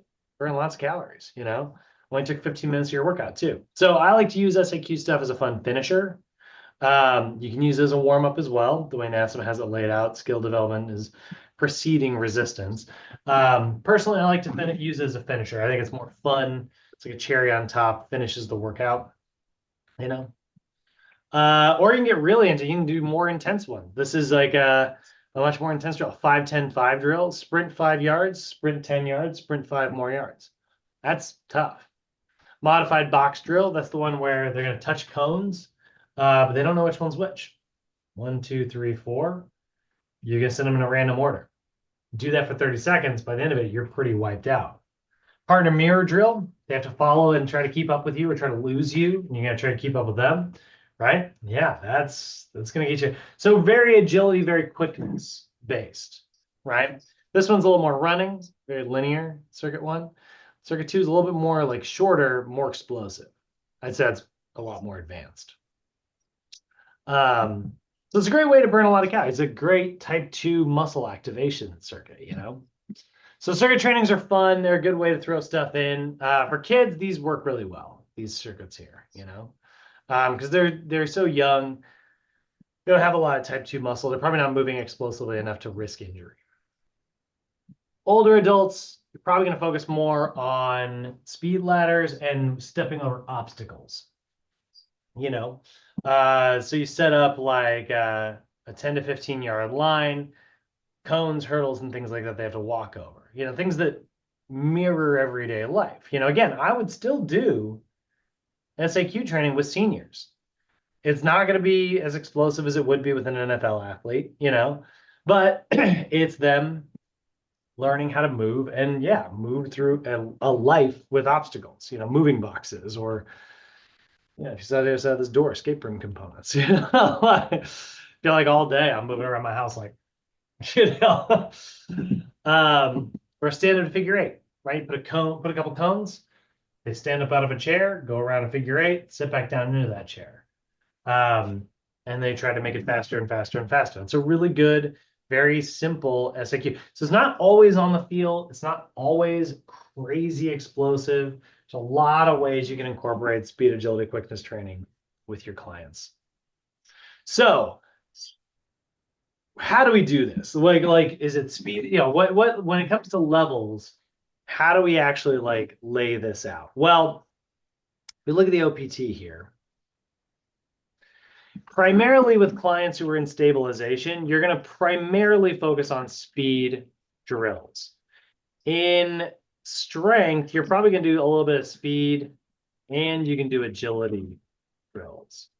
And in quickness, you can incorporate all of it. You can keep working on speed, keep working on agility, and now you can throw some unexpected stuff their way. Now, that's how I like to lay this out. Because it makes, again, it makes a little bit of sense here with like the pattern. But I will say this is not perfectly accurate. I'll give you the actual definition here in just a moment. Let me get this color coordinated for you guys. So what we're actually going to see, the definition isn't you're only allowed to do speed drills and stabilization. That's not what it says. What it actually says in the textbook is you're going to choose drills that focus on limited horizontal inertia and limited unpredictability. If we consider horizontal inertia directional change and we consider unpredictability quickness, basically this is saying you're going to mostly do speed drills. Now, in level 2, we're going to choose drills that allow for greater horizontal inertia, but still limit unpredictability. And then we get a client in power. We're allowing for greater horizontal inertia or for maximal horizontal inertia and maximal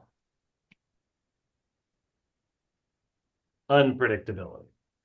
AKA, in stabilization, we do mostly speed. In strength, we do a little bit of speed and agility. And in power, we do speed, agility, and quickness. So, you know, can you do some agility with a stabilization level client? Sure. You're just limiting it, you know? Can you do a little bit of, you know, quickness with a stabilization client? Sure. But yeah, you want to, you know, be limited, right? Be careful. You don't want to do too much. So primarily speed. So these are our acute variables for healthy adults. You're going to choose for the beginner client, aka the stabilization client, 1 to 2 sets of 2 to 3 reps of maybe 4 to 6 drills. And you'll notice limited inertia and limited unpredictability. Actually, this is limited inertia. This is a horizontal inertia. That's hilarious. I've never seen that typo. I've never noticed that typo before. The word horizontal is supposed to be here.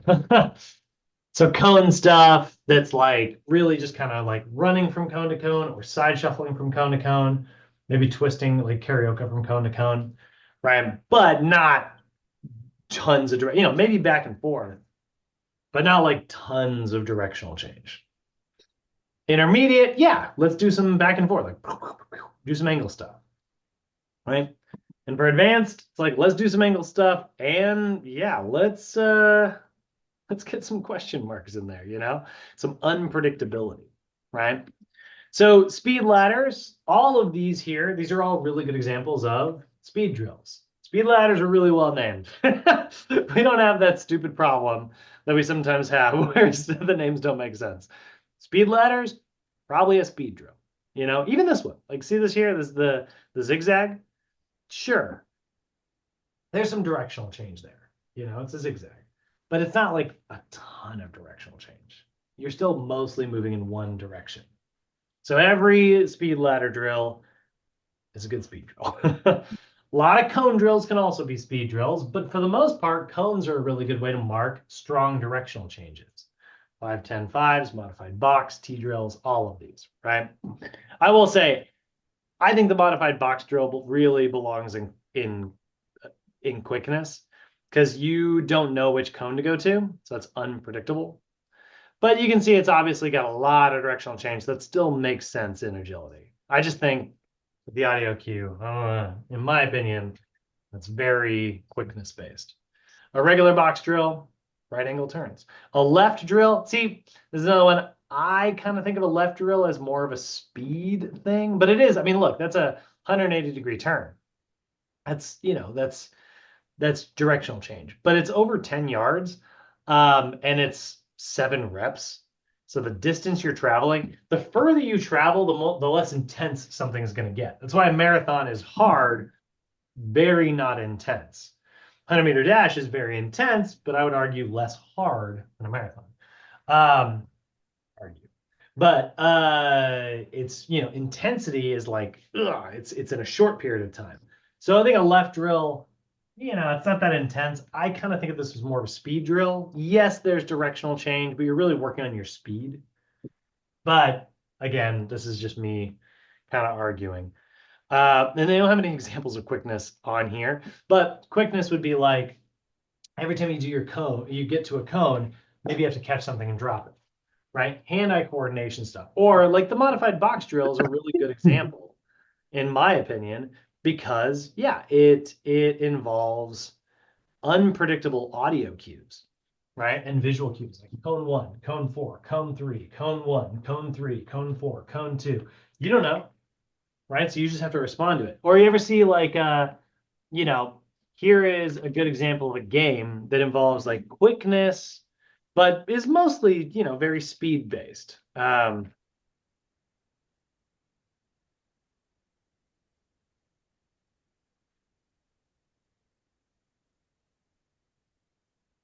Oh, come on.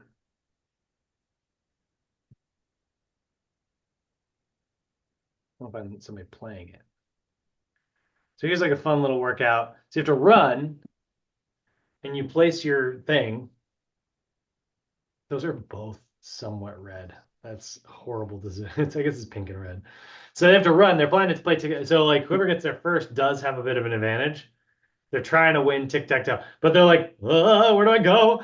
Like, it's like that's very much like they're responding to nobody there knows what it is. You know what I mean?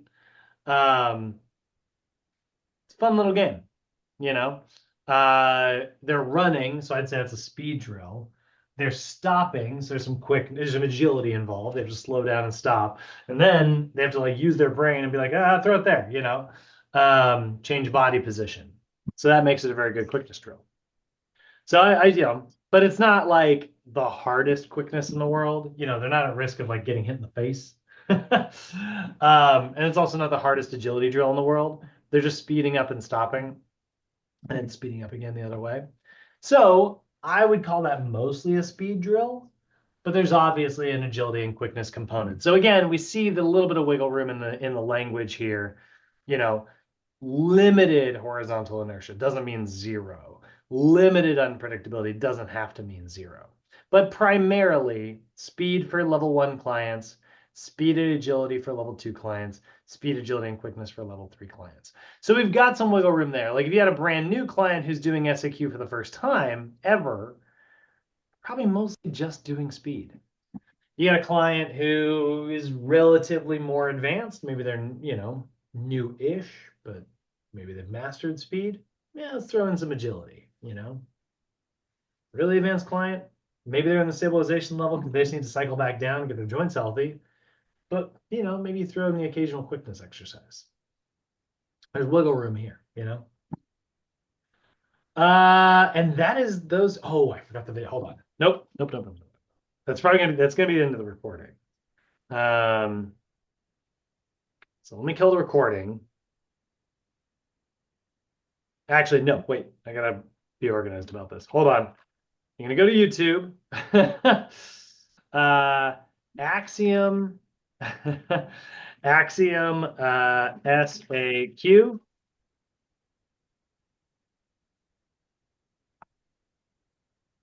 On that. Now I'm gonna kill the recording. Look that up.